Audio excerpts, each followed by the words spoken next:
আমার ভাইরা খেয়াল করুন, আল্লাহ রাব্বুল আলামিন এই দিনের গুরুত্ব বোঝাবার জন্য কয়েকজন বড় বড় পয়গম্বরের নাম নিলেন। রাব্বুল আলামিন বলছেন দিনে রাতে তিনি দাওয়াত দিয়েছেন। ইব্রাহিম আলাইহিস সালাতু ওয়াস সালাম তিনিও দাওয়াত দিয়েছেন, মূসা আলাইহিস সালাম দিয়েছেন, ঈসা আলাইহিস সালাতু ওয়াস সালাম দিয়েছেন। সকল পয়গম্বর দিনের দিকে আহ্বান করেছেন। কোন পয়গম্বরই এই দিন থেকে চুল পরিমাণ সরে যায় নাই। সুবহানাল্লাহ। তা আমরা কিভাবে সরে যাই? কিভাবে নবীজির রাস্তা থেকে সরে যাই? আমার বন্ধুগণ, হযরত আবু বকর রাদিয়াল্লাহু তাআলা আনহুর কথা বলি। হযরত আবু বকর সারাটা জীবন যত সম্পদ উপার্জন করেছেন সমস্ত সম্পদ বিলিয়ে দিয়েছেন ইসলামের জন্য। কথা বলেন ঠিক কিনা? এইভাবে করে সমস্ত সাহাবায়ে কেরামেরা উজ্জ্বল দৃষ্টান্ত রেখে দিয়েছেন। বিশেষ করে গরিব শ্রেণীর মানুষ যারা প্রথমে ইসলাম কবুল করেছেন তাদের উপর নির্যাতন চলেছে ধরা মাত্রই। এর মধ্যে একজন সাহাবী, নাম হলো তার হযরত ইয়াসার রাদিয়াল্লাহু তাআলা আনহু। আর ইসলাম কবুল করলেন। আবু জেহেলদের লোকেরা তারে ধরে ফেলল, বলল ইয়াসার তুমি হচ্ছে একজন দরিদ্র হতদরিদ্র গোলাম, কেমন করে মুহাম্মদ বিন আব্দুল্লাহর পিছনে দৌড়াও? তার নতুন দিন গ্রহণ করেছ। জেনে রেখে দিও রে ইয়াসার, একবার সতর্ক করা হবে, দুইবার সতর্ক করা হবে, তিনবার সতর্ক করা হবে, চতুর্থবার যদি ধরা হয় তাহলে শুনে রাখো রে ইয়াসার, এই দুনিয়ায় বেঁচে থাকা তোমার জন্য কঠিন হয়ে যাবে রে ইয়াসার। হযরত ইয়াসার রাদিয়াল্লাহু তাআলা আনহু বলেন, কুরাইশ নেতাদেরকে লক্ষ্য করে বলেন, ও কুরাইশ নেতারা, আমি ইয়াসার এমন কালেমা গ্রহণ করে নিয়েছি, এমন দিন গ্রহণ করে নিয়েছি যেই দিনের কারণে আমি ইয়াসারের উপরে নির্যাতন হতে হতে যদি আমি ইয়াসারকে শহীদ করে দেওয়া হয় চুল পরিমাণ এই দিন থেকে আমি সরে যাব না। এবার তাকে ধরা হলো, গ্রেফতার করা হলো, প্রস্তাব দেওয়া হলো দিন থেকে ফিরে আসো। কোনোভাবেই ফেরানো গেল না। মারধর করা শুরু হলো, তাও কোনো কাজ হলো না। এবার কি করা হলো? তার ব্যাপারে চূড়ান্ত সিদ্ধান্ত হয়ে গেল। তাকে ধরে মরুভূমির প্রান্তরে নিয়ে যাওয়া হয়। শক্তিশালী দুইটা উট, ওই সময়ের দুইটা উটকে হাজির করা হয় এবং হযরত ইয়াসার রাদিয়াল্লাহু তাআলা আনহুকে মারধর করে উপর করে শুইয়ে দিয়ে তার দুইটা হাতের সঙ্গে রশি লাগানো হয়। আর ওই দুইটা রশি একটা উটের পেছনের দুইটা পায়ের সাথে বেঁধে দেওয়া হয়। এবার পায়ের দিক থেকে তার দুইটা পায়ে দুইটা রশি লাগিয়ে দেওয়া হয়, আর একটা উটের পেছনের দুই পায়ের সঙ্গে ওই রশিটা আবার লাগায়া দেওয়া হয়। দুই উট দুই দিকে, একটা মাথার দিকে আর একটা পায়ের দিকে। ইয়াসার রাদিয়াল্লাহু তাআলা আনহু তিনি বুঝতে পারছেন তার উপরে কি নির্মম নির্যাতন শুরু হচ্ছে এবং চলছে। কাফির বেঈমানেরা কুরাইশরা বলছে, রে ইয়াসার, শেষবারের মতো একটাবার সুযোগ পাবে, বুঝতে পারছো তোমার সাথে আমরা কি ব্যবহার কি আচরণ করব। এবার দেখা গেল তারা যখন শেষবারের মতো বলল, ইয়াসার তোমার মাথার দিক থেকে দুই হাত বেঁধে উটের পায়ের পেছনে বেঁধে দিয়েছি, পায়ের দিক থেকে পা বেঁধে দিয়েছি এবং সেই রশি আবার আরেকটা উটের পায়ের সঙ্গে বেঁধে দিয়েছি। মরুভূমির এই উটের শক্তি সম্পর্কে তোমার ধারণা আছে? দুইটা উটকে যদি দুই দিকে আমরা তাড়া করে চালায়া দেই তাহলে কি অবস্থা হবে? তোমার দেহ টুকরা টুকরা হয়ে যাবে, তুমি ছিঁড়ে যাবে, তুমি লন্ডভন্ড হয়ে যাবে রে ইয়াসার। শক্তিশালী উট দুইটা যদি দুই দিকে আমরা চালিয়ে দেই তাহলে তোমার অবস্থাটা কি হবে বুঝতেই পারছো। শেষবারের মতো তোমাকে বললাম রে ইয়াসার, ফিরে আসো। মুহাম্মদ বিন আব্দুল্লাহর এই নতুন ধর্ম গ্রহণ করার দরকার নাই, থাকার প্রয়োজন নাই। আমরা তোমাকে ধনবান করে দেব, ধনাঢ্য করে দেব, দরিদ্র থাকবে না।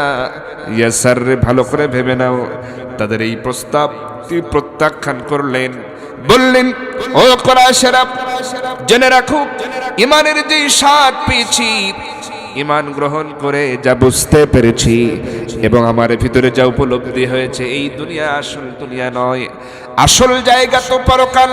পরকালে যে সফল হতে পেরেছে সেই তো আসল সফল।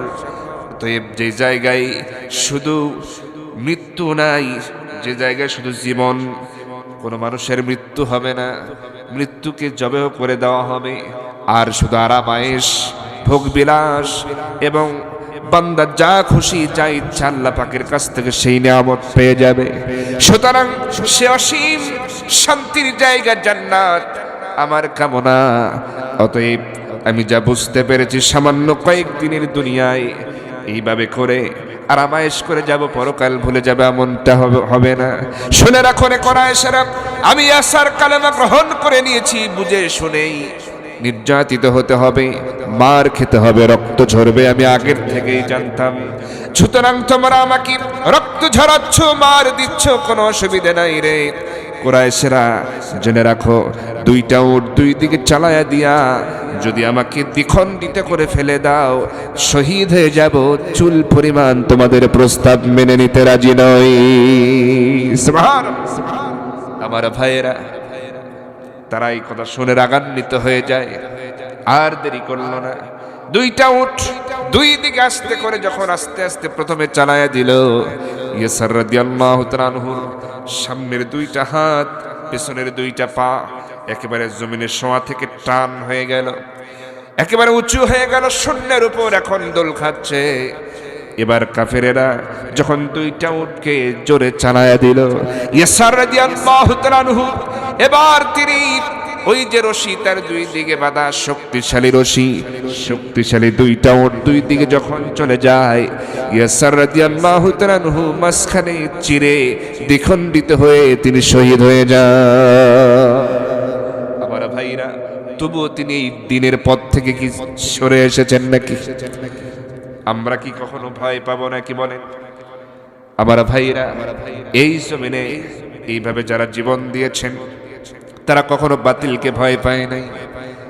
আমার বন্ধুগণ, তারা জেল জুলুম হামলা মামলা কি কখনো ভয় পান নাই, বুলেটকে ভয় পান নাই, প্রয়োজনে গলায় ফাঁসির দড়ি নিয়েছেন, বিন্দু পরিমাণ তাদের সঙ্গে আপোষ করে নাই।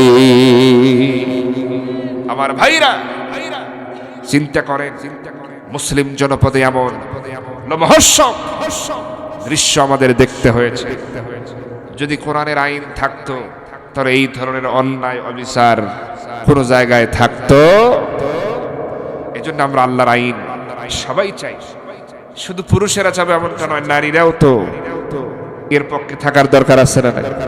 নারী পুরুষ উভয়কে দেখেন, কুষ্টিয়া, ঝিনাইদহ, যশোর, চুয়াডাঙ্গায় এই এলাকার নারীরা কিন্তু খুব বুদ্ধিমান, চালাক, নারীরা অগ্রগামী। গত বছরে ঝিনাইদহের ডাক বাংলা নামে একটা জায়গা আছে, তো ওই জায়গাতে প্রোগ্রামে গেছি, হঠাৎ করে দেখি মঞ্চের উপরে একটা যুবক ছেলে, মানে পিছনে হাত বাঁধা, দড়ি দিয়ে বাঁধা, বসে আছে মঞ্চের উপরে। আমি ভাবলাম ব্যাপার কি, এটা তো মাহফিলের মঞ্চে এরকম যুবকের হাত বাঁধা দড়ি দিয়ে, ওই যুবক আবার বোরকা পরা। কি পরা বলেন তো? বোরকা পরা। আমি আশ্চর্য হয়ে গেলাম, আমি জিজ্ঞেস করলাম গোপনে কারণটা কি। কয় হুজুর, এই যুবক এই বোরকা পরে মহিলা প্যান্ডেলে ঢুকছে, হাজার হাজার মহিলা, এদিকে তো আবার মানে পুরুষের চাইতে মহিলারা কয়েক গুণ বেশি হয়, তো মহিলা প্যান্ডেলে ঢুকে গেছে বোরকা পরে এই যুবক। অলরেডি কয়েকটা ভ্যানিটি ব্যাগ, মেয়েদের যে মহিলারা ব্যবহার করে যে ব্যাগটা, কয়েকটা ব্যাগ সে অলরেডি কবজা করছে, চুরি করে নিয়েছে, আরো ধান্দায় আছে। এখন মা বোনেরা তো তার চলাফেরা গতিবিধি দেখে টের পেয়ে গেছে, যেটা তো কোনো সুস্থ স্বাভাবিক মানুষের চলাফেরা নয়, আর এতগুলো ব্যাগ। এবার তার চলাফেরা, তার আচার আচরণ দেখে সন্দেহ করে তো মা বোনেরা তাকে ঘিরে ধরেছে। যখন কথা বলতে গেছে, পরিচয় জানতে চাইছে, অত ছেলে মানুষ, যুবক ছেলে, কথা বলতে গিয়ে ধরা খাইছে। তখন সবাই তাকে চতুর্দিকে ঘেরাও দিয়ে কমিটির লোককে ফোন দিয়ে তাকে ধরায় দিয়েছে। তো বললো যে হুজুর এই বোরকা পরে মহিলা প্যান্ডেলে চুরি করতে গেছে, ধরার কোনো উপায় নেই। কিন্তু মা বোনেরা চালাক না হলে কি তাকে ধরতে পারত?